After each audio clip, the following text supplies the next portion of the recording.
Hi there, it's Kevin with RogueDeckBuilder.com here with an update about Pewdiepie playing Arena. So Pewdiepie posted this today on his Twitter account, just a screenshot of the Mythic constructed. So for those of you who might be new to either Arena or Magic the Gathering, Pewdiepie making Mythic is actually quite the big deal. One of the criticisms that people had against Pewdiepie that he was just using Magic as a publicity stunt to just do a quick meme, the angry white people, and then move on with it. But let me tell you, to make Mythic, that is a ton of hours invested. Even with people with very high win percentages, that is a long time to grind your way through Platinum to Diamond, and then Diamond to Mythic is excruciating. Now, I haven't personally even made Diamond. I haven't really done a lot of grinding on the rank for MTG Arena because personally I don't think it's worth my time. Like there's the rewards, the end of level rewards are just atrocious compared to if you're just playing in the 5-round tournaments or the 7-round tournaments. If you're looking to actually build your collection, those tournaments are much more lucrative. If you're a player who's actually winning at this rate in either Platinum, Diamond, or Mythic, you'll be making a lot more towards your collection by doing that than you would be by just grinding the free ranked. That is why I'm hoping that someday they'll bring the tournaments into ranked as well, so that you can kind of grind your collection as well as your rating at the same time. However, Mythic is nothing to scoff at. There are a lot of pros that have had a hard time to grind their way to Mythic. It took, I believe, Jim Davis was one of them that had a series from Bronze to Mythic, and it took him months to get there. So Pewdiepie doing this in just, I don't know how long he's been playing it, but last time we did the video, he was only at he went from gold to platinum, and in that video went from platinum to diamond, which is a pretty good achievement of itself. So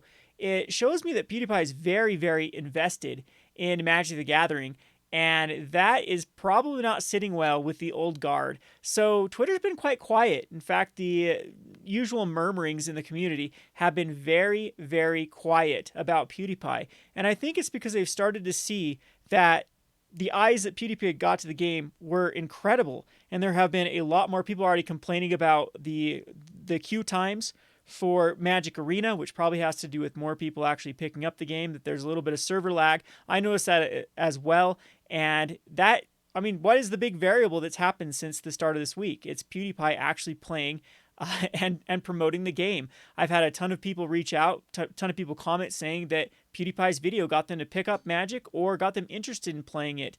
And with this tweet, I think this is just going to compound that even more. So one of the things I do on my channel is a market-related MTG finance, and I'll have to do a video how I think this might have some positivity of maybe Arena, people getting into the digital arena and then going over to paper. So if you are viewing this video as a Pewdiepie fan that has gotten to Magic, I think you're missing out by just the Arena aspect. Yes, my last post had a lot of more of the hyperbolic, more of the, I was very dramatic about the MTG community. When I say the MTG community, I always put the bunny ears, the quotations. It's the self-proclaimed community that I can't stand, that I've been kicked out of. But the overall rest of the Magic community is just like any other gaming community. I run a local game store here in rural Utah, in Richfield, Utah. We have great play groups here. We have great people to play.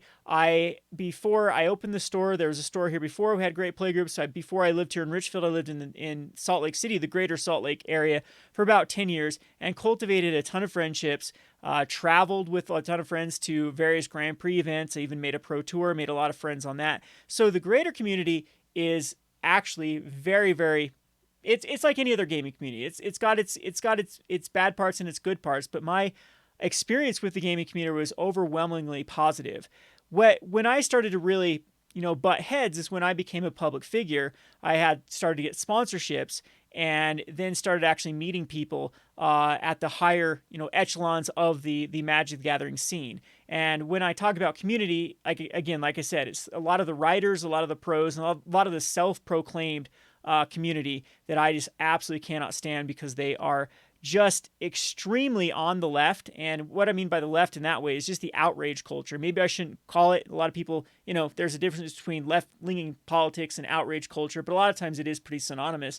And I was quick to be shunned away. You can look at the video series that I did that really got me ostracized from the Magic the Gathering community. Basically, I was just giving a rebuttal response to an article that was called Women in Magic, which was this big, about every month there's a new article that goes viral, or at least in our community, about how hard it is to be a woman in Magic, and yada yada yada. And I thought there was an author named Jim Davis who, don't look him up. He's not, like, he's completely changed his position. I have absolutely no respect for Jim Davis, because I think that someone that's been run through the mud, through the SJW mud, should have a little bit of sympathy for other people that get tarnished, have their reputation tarnished. But nope, the way that Jim Davis paid his penance is he became a massive frothing SJW himself. So again, I have no respect for the guy because of that. But he did write an article, response article to the Women in Magic article,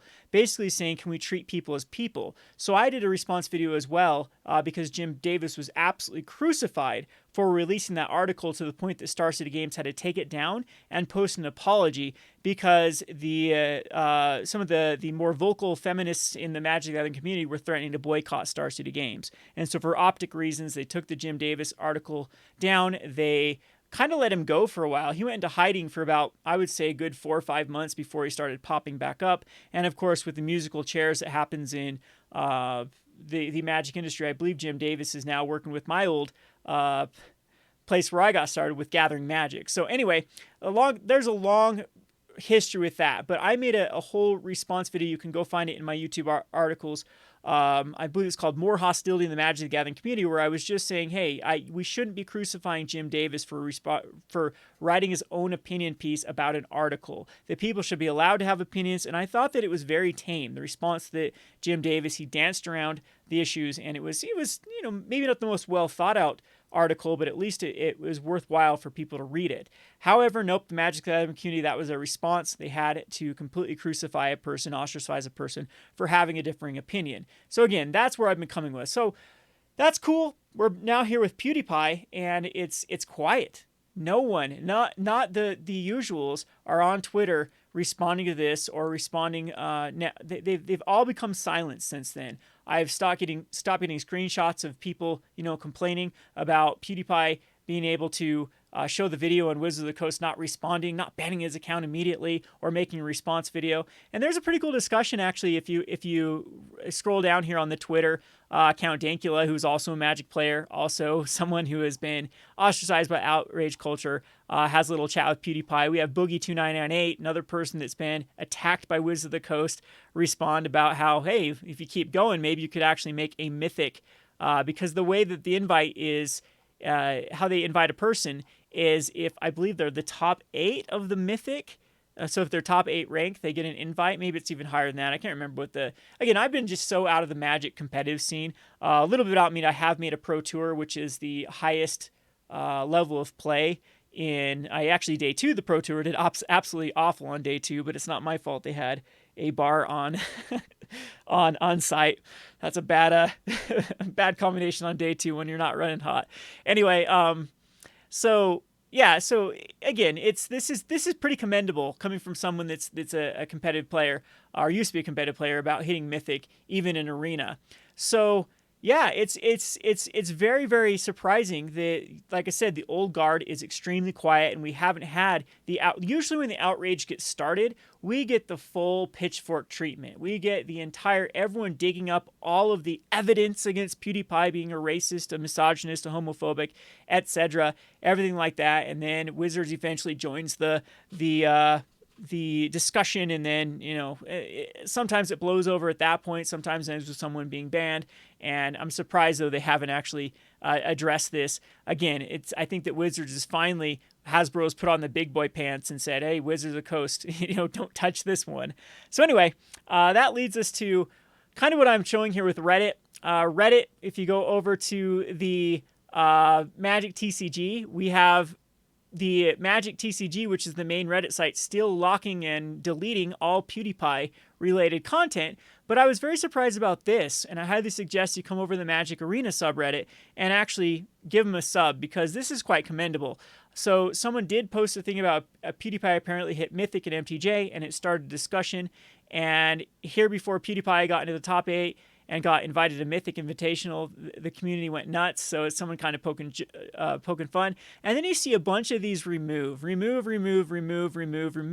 So I thought, okay, here we go again. It's the moderators going crazy again, that they're completely removing people that are pro PewDiePie, when actually the opposite was the case. They removed and banned a bunch of people that were making, insulting people for liking PewDiePie, insulting PewDiePie, talking about anything other than the game or the topic at hand. So that was quite commendable that they kept it actually to gaming without bringing in the leftist politics to this subreddit. Because like I said, it is just absolutely cancerous on the Magic TCG subreddit of, how many people have been banned for having any sort of wrong speak or wrong think. So that's pretty cool. Last but not least, I'm going to just kind of end this since I do deck techs on this video. I used to play a lot of Arena. Lately, I've been obsessed with Dota Auto Chess. I actually think that Dota Auto Chess is the better card game at the moment, but that is coming from someone that is way burned out of Magic the Gathering. I've been playing for years and years and years. Right now, Standard just isn't very fun. The arena grind isn't very fun to me, and I'm just in a position where I'm not traveling to Grand Prix or trying to get on a Pro Tour again, or have really any incentive like I used to when I worked for companies to do deck techs, to do them myself. Eventually, I'm sure that phase will phase back out, and I'll get excited to brew on Magic Arena, and you'll see some crazy decks. That's how I started this channel. That's how I got popular. And whatnot. And I'll get back to my roots. However, for this video, though, I'm just going to use the information I have to try to figure out how PewDiePie got to his Mythic rating. So he admitted, and we have gameplay of him playing the angry white people. So here's the list taken right from PewDiePie's list. His angry white people. This is a Divine Visitation. I've flirted with a deck very similar to this. Of course, my Divine Visitation is much different. You can actually look on my YouTube channel. Maybe we'll show it after this and show how I have a different version of Divine Visitation. But I was quite impressed with this one because this does seem to be not just a stock list that you take out of any other Divine Visitation or just red-white tokens variant that this is a very popular archetype, especially on Best of One. However, one of the things that I found very, very surprising was the 3 main board Deafening Clarion. The artwork for PewDiePie's deck is still the Dauntless Bodyguard, but it seems like that PewDiePie himself has made a change to replace Dauntless Bodyguard with Hunted Witness, or maybe used a Hunted Witness, had it as well, but completely cut them and put in Deafening Clarion. And so the reasoning being is you don't want your Dauntless Bodyguard to die to the Deafening Clarion, whereas Hunted Witness will at least give you a 1/1 soldier creature token back. The Adonto Vanguard you can pay the life and go indestructible, and everything else can come out later than a Deafening Clarion. So that was kind of interesting that he had what we call metagamed and thrown in the Deafening Clarion to beat the pseudo mirror, the mono white version of this, as well as Deafening Clarion does pretty decent versus mono blue. It does pretty decent versus some of the green variants, and it of course does very good against red. Giving your creatures lifelink is just huge in a mono red versus this sort of matchup. So if we go down the list, the 2 1-drops are going to be the Legion's Landing, which if you have attacking with 3 or more creatures, it transforms, and you can start pumping out white vampire creature tokens. This gives this deck a lot of reach, or a lot of range, is what we like to call it, with the cards Divine Visitation, as well as the Aurelia Exemplar of Justice. So a lot of times you can get these as 3/1s with Aurelia into board states that are quite awkward. If you need to keep Aurelia back as a blocker, you can still attack in with a 3/1 lifelinking creature and maybe trade with other token-based variants, or just force them to do some trades or gain some life in your favor. Legion's Landing is just extremely synergistic in this deck. It's very, very good with cards like History of Benalia and Legion War Boss that are usually going to at least give you 2 for 1. With Legion War Boss and History of Benalia will give you a 2 for 1. And again, it's followed up with some very impactful cards in their slots. The removal choices Lava Coil, and like the Deafening Clarion. And then the Heroic Reinforcements definitely is the angriest of angry, even though that is showing a non-white and a white person in the picture. But nonetheless, it's got great synergy with this deck and can definitely close out games. It's quite fun when you have a Divine Visitation and cast Heroic Reinforcement to create 4/4 white angel creature tokens. Again, Legion's Landing works quite well with Divine Visitation, where instead of creating 1/1s, it creates 4/4. So I do like this deck a lot. It had a lot of synergy. It's quite easy to pilot, but there are some nuances to the deck where you have to know when to, play certain things and when to hold back, when to make the right trades. So if we come over here and look at my version of the deck, of course, I'm not saying that my deck is better or worse. Some of the things after playing this deck quite a bit, I haven't played again for a while. You can see how far down. I'm going to Divine Grinder is what it was called. All right, so right here, my version, instead of the Lava Coils, I use this card called Response to Resurgence, because the Resurgence aspect of it could give your creatures First Strike, Vigilance, and additional attack phase. In the Next to the Fate meta that I used to play against, or the Heavy Control meta, or Heavy Midrange meta, when I used to play Arena, there was an Explore deck that was very, very popular, and this is one of the key cards for killing the Wild Growth Walker, as well as closing the distance. Like, if you could get an additional attack phase with Resurgence, sometimes that'd be enough to push through. Had some cute Kevin cards in here like Maverin.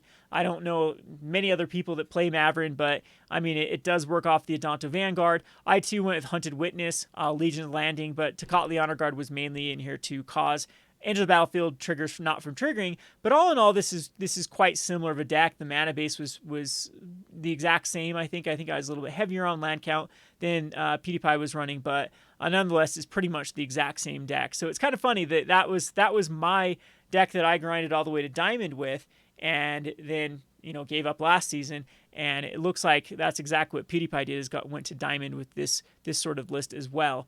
All right, so if we go back over to what he played from Diamond to Mythic, we have to go through his Twitter feed. Someone did ask him if he was playing Angry White People, and he said no. He switched over at Diamond to Angry Waamen. So what I think the Angry Waamen is just your typical mono white aggro. Now, this does have a little bit of an advantage of not stumbling on what we call Mana Screw or having to shock yourself. So I'm thinking the meta in Mythic or Diamond and Mythic might be really, really overloaded with mono white, red, as well as mono blue. And if that's the case, then mono white, just being able to outplay your opponent in the mirror, is probably the right one to go, because it doesn't become quite the rock, paper, scissors. You have decent matchups versus mono red and mono blue, and then you have, of course, 50-50 versus the mirror. So that seems smart too, to go over a best of one type deck into mono white. This did very, very well at Guilds of Ravnica, the Pro Tour Guilds of Ravnica.